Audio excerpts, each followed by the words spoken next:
we talked yesterday about Victor Wembanyama, who is the most ballyhooed prospect that the NBA has ever had, or at least since LeBron James. And about a month ago, I caught a lot of flack because I said that if he doesn't have a better career, if he doesn't surpass not only Kevin Durant, but Hakeem Olajuwon, then based on the expectations, he will have been a disappointment. Not in my words, but I base that on what people are saying. Now, Adrian Wojnarowski reported that he's been told by executives in the league that Wembanyama might be the greatest prospect in American team sports history. Not just basketball, football, baseball, whatever it is. He also said that he's been told that by year 3, Wembanyama is believed by some to be a guy that will be the best offensive and defensive player in the game by year 3. Jerry West, after a 9.8 rebound, 5 block performance in his summer league debut for Wembanyama, Jerry West, arguably the greatest talent evaluator in the history of the game, said he reminds him of Bill Russell. And this weekend, Kenny Smith, who is a very reputable judge of talent, former player, now, of course, with TNT, he said this. In year 4, he'll be the MVP of the league. I think in 4 years, they will be good. They will be good enough to contend. They might have, another player with him. He will know the league. There will be no LeBron James. Right. There will be no Steph Curry. There will be no Kevin Durant at their heights. He said by year 4, he's going to be the MVP. Now, I was not predicting Wembanyama will be better than Durant and Olajuwon. I am simply saying, Ephraim, that with these type of comments being made by reputable basketball evaluators, those are the expectations. The other guys this stuff was said about, Kareem, LeBron, they're better than Olajuwon and Durant.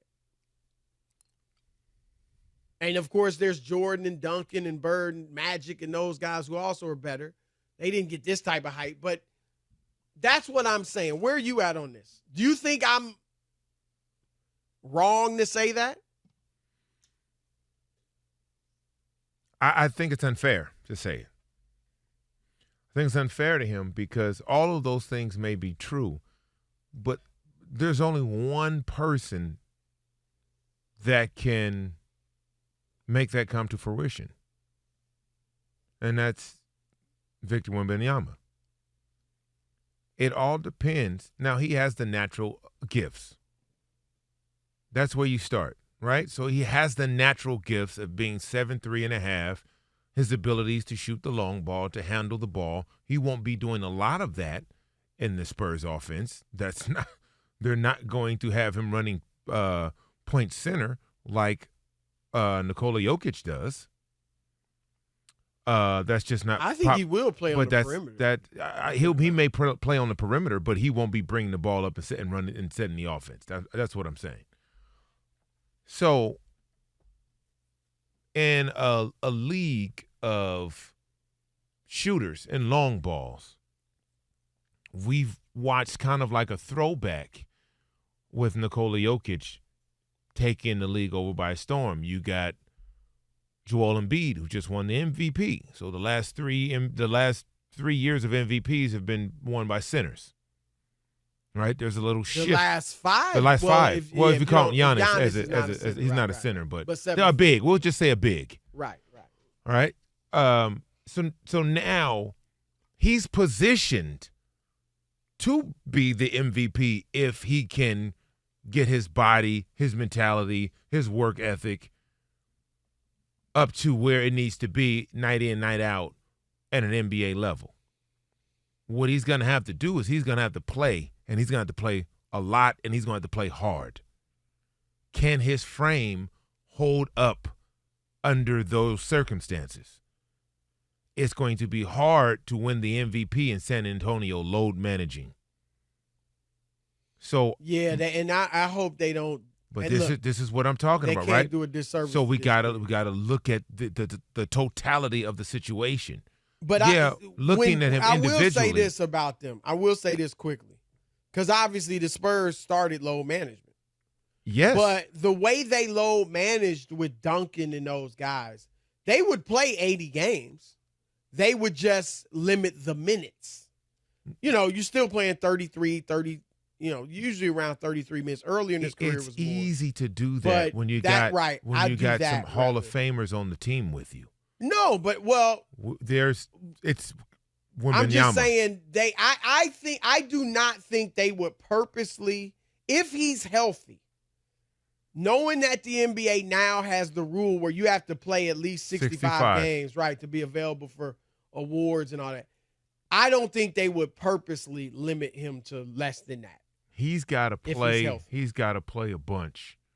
And Duncan really, just looking at, he didn't load manage. No. He's playing. He's much later in his career, and again, that was more minutes than games. So to win the MVP, you got to play at a high level consistently for years. Joel Embiid has been on the cusp of being the MVP for 3 years. He finally won it.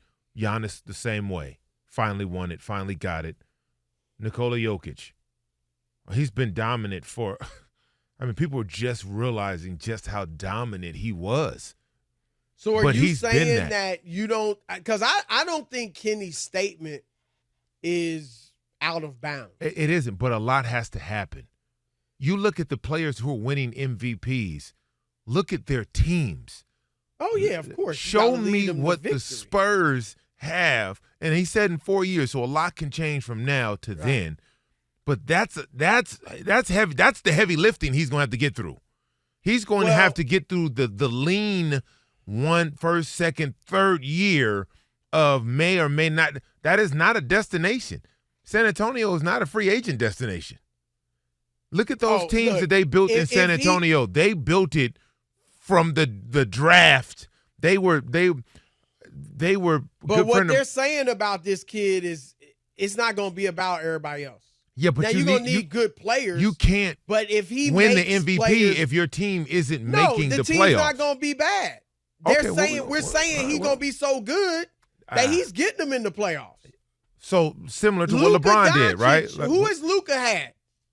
Heck, Jalen Brunson wasn't known as anything special. What I'm up telling until you he guys, went to the Knicks. But what I'm telling you is, when you look at those, right? When you look at Luka, when you look at Steph, when you look at even Giannis, when you look at these guys, Nicole, they're ball centric.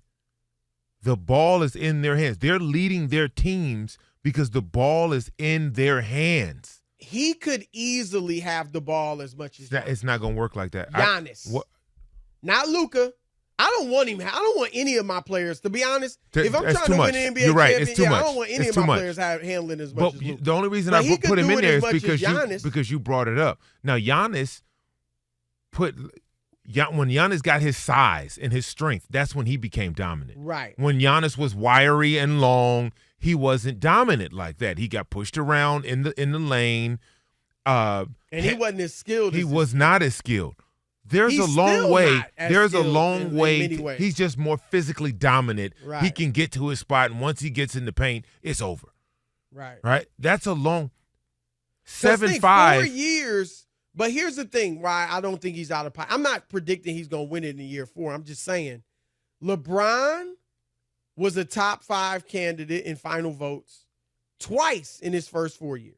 Luka was as well, and Luka was even favored to win preseason favorite to win the MVP this year twice in his first. Yeah, it's been 3 times in his 5 years, but twice in his first 4 years. And you know why it hasn't happened? You look at the teams and the lack of success by these teams. But yeah, he was. I mean, this year's obviously was really bad, but. I'm saying that. Look, the numbers are good. Your output is good. Win. Yeah, you gotta have to win. In order to get to the MVP, your team has to be a viable contender for the championship. But see, I think people are saying this dude, and I don't know. We'll see. He doesn't have the ball enough in his hands. Going to be so good. He doesn't have the ball enough in his hands. I'm sorry. sorry. First of all, he can have the ball. Yeah, but it's he not. He will be able to lead. He will be able to lead the ball, lead the fast break, rebound, and go. He was great overseas doing that and great against G League players. He was great doing that. You don't think he'll be able to push the ball up the court in the NBA? No. You know why? Why? He's just too tall. It's too much space for the ball to go from the Jokic ground. does it at 7 feet. Jokic does it because he's wide. He'll walk it up and he'll push it. No, I'm talking about in the break.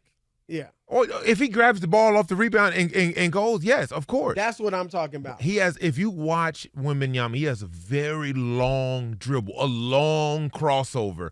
It's a lot of air between he's not bending down dribbling, right? So as a defender, I think in the half court, I'm not gonna want him playing like a point guard. I'm just saying he will be able to. He can take it off the rim and go in transition. He can take it off the rim and go, and then he'll have it on the wing. He's got to do that a lot. He'll be able to handle the ball. Where I don't want him dribbling, at least for now. No, you don't want that. Is in the paint. No, what you want him to do is be able to control the game from the high post, like Nikola does. But he can also flash to the low post or to the middle of the paint, catch it, and just don't dribble. Right? Can't put it down. You catch in the middle of the paint, cannot put it down. Away. Yep, just turn around. Can't put it. If you put it down, I tell my kids that I coach now in basketball, my tall kids, your superpower is your height. You keep it up. If you bring it down, you're just a mere mortal. Right. Right? Use your superpowers. Keep it up. No doubt.